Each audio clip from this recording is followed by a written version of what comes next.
काबुल में तालिबान की कार्यवाही सरकार का जो स्वरूप सामने आया उससे दुनिया के ज्यादातर देश परेशान हैं। भारत के खिलाफ काम करने वाले हक्कानी गुट को इसमें प्रमुखता से जगह मिली है। कैबिनेट में जो सबसे अहम शख्स है वो प्रधानमंत्री हसन यखुंद नहीं बल्कि गृह मंत्री सिराजुद्दीन हक्कानी है। हक्कानी नेटवर्क के मुखिया पाकिस्तान के ISI के करीबी हैं और अफगानिस्तान में भारत के ठिकानों पर जो हमले पहले हुए हैं उसमें इसी गुट का हाथ रहा है। जैसे 2008 के भारतीय दूतावास के हमले जिसमें 58 लोग मारे गए थे उसमें भी हक्कानी गुट का ही नाम आया था। लेकिन चीन इस सरकार को समर्थन देने में सबसे आगे है। बाकी देशों से आगे आकर सबसे पहले उसने स्वीकृति भी दी और अब समर्थन के लिए तत्कालिक मदद भी दे रहा है। चीन ने $31 मिलियन की मदद की तत्काल पेशकश की है। पड़ोसी देशों के विदेश मंत्रियों की बैठक में ऐलान हुआ है।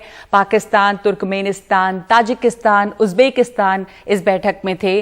अनाज, सर्दी के सामान, कोरोना के टीके और दवाएं, ये तमाम चीजें चीन मदद के तौर पर देगा। पहली खेप में अफगानिस्तान को 30 लाख टीके भी मिलेंगे।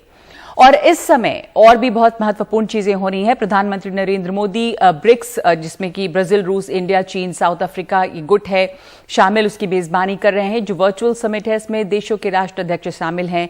और अफगानिस्तान भारत के लिए जो नई चुनौती बनकर उभरा है इसमें रूस और चीन अब लगभग एक जगह पर है, इस मुद्दे पर एक साथ हैं। बल्कि ग्लोबल टाइम्स जो चीन का अखबार है उसने लिखा है कि भारत को छोड़कर शंघाई कोऑपरेशन ऑर्गेनाइजेशन जो है SCO, उसके भी सभी सदस्य देश तालिबान के मुद्दे पर एक साथ है। इसकी भी बैठक 17 सितंबर को ताजिकिस्तान की राजधानी दुशांबे में होनी है।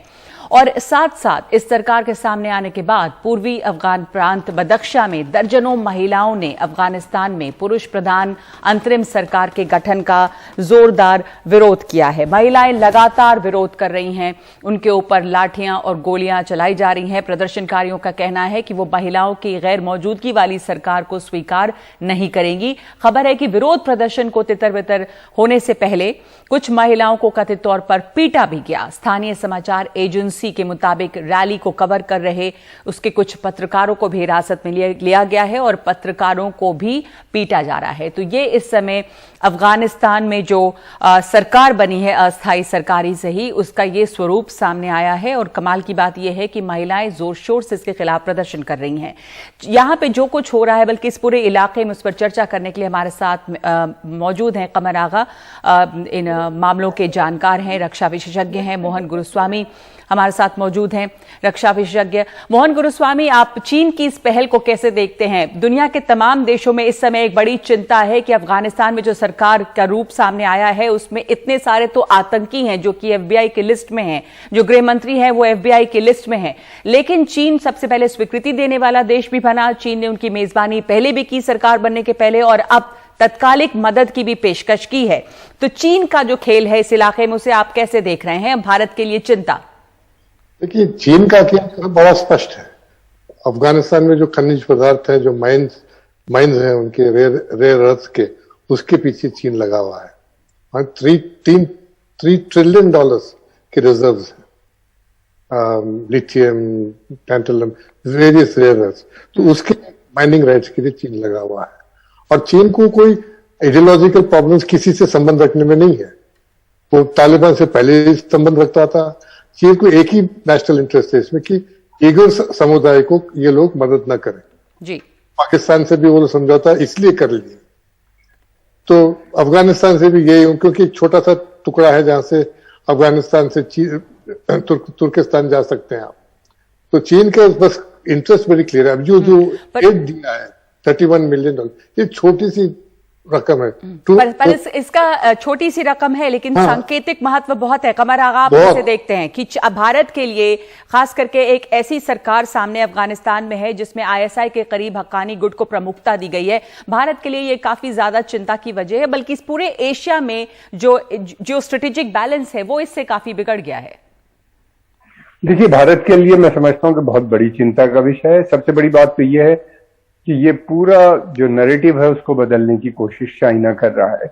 चाइना का जो मेन गेम प्लान है उसको वो चाइना पाकिस्तान इकोनॉमिक कॉरिडोर से जो है उसको एक्सटेंड करके वो काबुल तक लाना चाहते हैं, रेल एंड रोड नेटवर्क। फिर जैसा भी मोहन गुरुस्वामी जी बता रहे थे कि वो कनेक्टिविटी जो वहां से चाइना से भी एक उनका प्लान है, जिंजियान प्रोविंस से एक रोड लाने का काबुल तक। और फिर ये भी है कि ये लोग, चाइना नहीं चाहता कि भारत और पाकिस्तान दोनों नहीं चाहते कि भारत कोई बड़ा रोल अफगानिस्तान में वहां पे आने वाले समय में प्ले करे। तो ये काउंटर होगा भारत के खिलाफ ही ये इनका जितना भी। दूसरी तरफ ये भी है नगमा के ये भी चाहते हैं, एक और चीज भी है, चाइनीज ये नहीं चाहते कि अब अमेरिकन विड्रॉवल वहां से हो गया है तो अमेरिका का इन्फ्लुएंस वहां पे कुछ दोबारा से कोई बड़ा इन्फ्लुएंस वहां पे बना पाए। तो अमेरिका, चाइना और रशिया के बीच में भी एक टसल है कि वहां पे चल रही है। अमेरिका, चाइना, रशिया के बीच में टसल है। जो दूसरे गुट है ईरान भी उसका पार्ट है, उसको आप कैसे देखते हैं? बैलेंस ऑफ पावर वहां पे, जैसे ब्रिक्स है जिसकी समिट हो रही है, एससीओ है जिसकी समिट होने वाली है, इसमें जो देश हैं, अब खास करके अगर हम रूस की बात करें तो चीन के ज्यादातर इसमें वो साथ नजर आया है। लेकिन हाल ही में, कल ही यहां पर मुलाकात हुई है एनएसए की, रूस के जो एनएसए आए थे उनसे, और आतंक पर चिंता जताई गई है। तो आप कैसे देखते हैं रूस और भारत का इसमें, रूस का क्या रोल रहेगा यहां पर अब चीन और भारत के मद्देनजर? दो चीजें हैं। पहली बात तो ये कि चीन और रशिया, ईरान, ये अमेरिका का रोल नहीं चाहते वहां पे बड़ा, लेकिन साथ में रशिया, ईरान और सेंट्रल एशियन रिपब्लिक, खासतौर से ताजिकिस्तान, उज्बेकिस्तान वगैरह जो है, ये जितनी रिपब्लिक्स हैं, इनको इस बात की भी चिंता है कि तालिबान के आने से आतंकवाद उन क्षेत्र में बढ़ेगा। तो एक तरफ ये लोग इंडिया से भी कोऑपरेट कर रहे हैं, रशिया हो, भारत के विदेश मंत्री रशियन फॉरेन मिनिस्टर से भी मिले, ईरान भी 2 बार गए, और भी एससीओ में भी उनका काफी देशों से उन लोगों ने बातचीत की। तो इंडिया के साथ भी उनका है।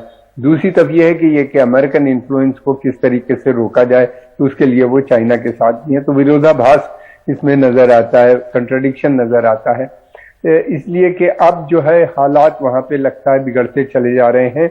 और आने वाले समय में जिस तरीके से इन्हीं ने कब्जा किया है, लोकल सपोर्ट है नहीं बिल्कुल, अमेरिकन की मजबूरी है। अमेरिकन चाहेंगे कि कम से कम इन्हीं ने जो इंक्लूसिव गवर्नमेंट जो बनाने की बात की थी, जिसमें सभी घटक होंगे, सारे लोग होंगे, वो गवर्नमेंट तालिबान बनाने पे राजी नहीं, और इनके साथ लोग जाने पे भी राजी नहीं। अगर जाएंगे नहीं तो अमेरिकन तो उनको चाहेगा कि रूल बेस्ड गवर्नमेंट वहां पे काम करे, रूल बेस्ड। तो ऐसे में चाइना को तो कोई फर्क पड़ता नहीं, किसी किस्म की भी गवर्नमेंट हो, उसको अपने, गुरु स्वामी जी ने जैसे बताया कि उसको अपने हित की फिक्र है कि वहां से उसको नेचुरल रिसोर्सेज जो हैं, मिनरल्स हैं, वहां पे लिथियम है, रेयर अर्थ मटेरियल है, कॉपर माइंस है, आयरन ओर है, तो इन सब पे उसका वो बने, और उसके लिए वो रेल रोड कनेक्टिविटी भी चाहता है ताकि लार्ज स्केल ट्रांसफर। जी कमर आगा साहब, अब मैं वापस लौटूंगी इस बात पे, लेकिन एक और बहुत ही यहाँ पर बहादुरी का एक तरह से प्रदर्शन कर रही हैं यहाँ की महिलाएं। किस तरह की तालिबान की सरकार है हम सब जान रहे हैं, मोहन गुरुस्वामी, बावजूद इसके महिलाएं सड़कों पर नजर आ रही हैं, प्रोटेस्ट कर रही हैं, इतनी बहादुरी से बंदूकों का सामना कर रही हैं। ये अब वहां पे फरमान जारी कर दिया गया है कि सरकार से परमिशन लेना होगा किसी भी तरह के विरोध प्रदर्शन के लिए। तो ये जो स्वरूप, जो वादे, हालांकि उस पर किसी को यकीन नहीं था, लेकिन जो तालिबान ने ये दुनिया को दिखाया था कि ये तालिबान 2.0 है, इसका जो रंग रूप है वो अलग होगा, ये ज्यादा उदारवादी होगा। महिलाएं ये भी कह रही है कि ऐसी सरकार हमें नहीं चाहिए जिसमें कोई रिप्रेजेंटेशन नहीं है महिलाओं का, और उनके ऊपर तमाम तरह की पाबंदियां हैं, वो स्पोर्ट्स में हिस्सा नहीं ले सकती, क्रिकेट में हिस्सा नहीं ले सकती। ये जो स्थिति है उस पर आपकी क्या टिप्पणी है? देखिए, इसमें अलग अलग गेम्स चल रहे हैं। तालिबान के अंदर हक्कानी फैक्शन है और बिरादर की फैक्शन है। बिरादर के, मुल्ला बिरादर को अमेरिका ने सपोर्ट किया इतने दिन, वो प्रो अमेरिकन माने जाते हैं, तो उनको साइडलाइन किया गया है। और हार्डलाइन आईएसआई सपोर्टेड फैक्शन है जो फिलहाल ऊपर है। तो ये भी झगड़ा कब तक बाहर उभरेगा ये पता नहीं, मगर अफगानिस्तान में मैटर सेटल हुए नहीं। यहां पर भी देखिए, कल दिल्ली में आप पाट्रुशेव के बारे में जिक्र की, मगर एंथनी बर्न्स भी आए, सीआईए के डायरेक्टर, तीनों का मीटिंग हो हिंदुस्तान। तो नए नए अलाइनमेंट बनने वाले हैं। अभी बहुत जल्दी कुछ कहने नहीं सकते, मगर जो तालिबान है उसका रुख तो सभी जानते थे पहले, उनके महिलाओं के भीतर क्या रुख है सब, मगर पर जो रुख सामने आ रहा है, वो अभी सामने आ रहा है। हाँ। तो वो उनकी कोई उम्मीद और कोई नहीं, कुछ नहीं कर सकते आप। बिल्कुल नहीं, पर वो एक तरह से अगर पश्चिमी देशों को इस बात का भरोसा दिला रहे थे, या कहें कि छलावा एक था, वो भी उस पर से अब पर्दा उठ गया है कमर आगा साहब। औरतों का जो प्रोटेस्ट वहां पे नजर आ रहा है, उससे कम से कम इंटरनेशनल मीडिया की या दूसरे देशों का ध्यान इस चीज पर जाएगा, और जो उनको दूसरी तरह की मदद मिलने की उम्मीद थी, चीन को अगर हम छोड़ दें, उस पर आपको लगता है कि देश अब सोचेंगे? दुनिया के कई देश इसको लेकर काफी चिंतित हैं, जो वहां पे हालात हैं अभी। जी बिल्कुल नामा, अब ऐसा लगता है कि धीरे धीरे अपराइजिंग सी वहां पे हो रही है। औरतों ने शुरू किए डिमॉन्स्ट्रेशन, औरतें तो पहले दिन से डिमॉन्स्ट्रेशन कर रही हैं, अब उनके साथ बड़ी संख्या में मर्द भी आ गए हैं। रोजाना डिमॉन्स्ट्रेशन हो रहे हैं वहां के ऊपर, अलग अलग शहरों में, काबुल में ही सीमित नहीं बल्कि दूसरे शहरों में भी हैं। और यही नहीं, वहां की आम जनता नहीं चाहती तालिबान जैसा रूल। देखिए, तालिबान एक इस्लामिक हुकूमत को हटा के आए हैं, वो लोग भी मुसलमान थे, वो लोग भी नमाजें पढ़ते थे, और जो लोग डिमॉन्स्ट्रेशन कर रहे हैं वो भी। तालिबान के साथ दो लड़ाई है, एक तो इनका जो नेचर है, जिस तरीके से ये काम करते हैं, जो एंटी डेवलपमेंट एंटी प्रोग्रेस है, वो तो सब है ही। उसके साथ साथ रिलीजियस डिफरेंसेस भी उनके बीच में है। वो नहीं चाहते कि इतनी सख्त किस्म की हुकूमत वहां पे आए। उनकी जो शरिया है, उस शरिया से भी वो लोग एग्री नहीं करते, जिस शरिया में औरतों को कोई राइट।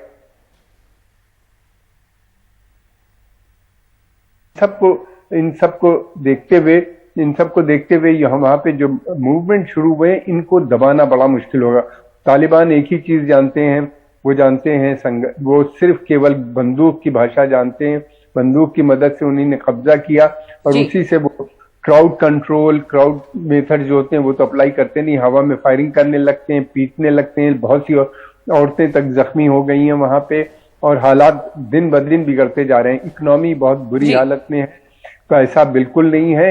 ये सब चीजें देखिए, उनके पास केवल धार्मिक एजेंडा है, कोई इकोनॉमिक एजेंडा नहीं, कोई डेवलपमेंट एजेंडा नहीं। और धार्मिक एजेंडा के बावजूद आपस में बहुत टकराव भी है, तो अब ये बड़ी चुनौती है कि सरकार वो कैसे चलाएंगे। पर मोहन गुरुस्वामी, यहाँ पर अमेरिका की खुफिया एजेंसी CIA के चीफ आए, यहाँ पे रूस के NSA जो हैं वो आए, और यहाँ बातचीत हुई है। तो आपको लगता है कि कहा जा रहा था कि रूस, चीन, पाकिस्तान एक अलाइनमेंट में है इस मुद्दे को लेकर, और अभी भी बल्कि चीन के ग्लोबल टाइम्स ने भी ऐसा लिखा है, पर अभी ये सिचुएशन फ्लूइड है, थोड़ी बहुत फ्लूइड है। और मैं नहीं मानता कि रूस चाइना को अफगानिस्तान को टेक ओवर करने की इजाजत देगा या खामोश बैठेगा।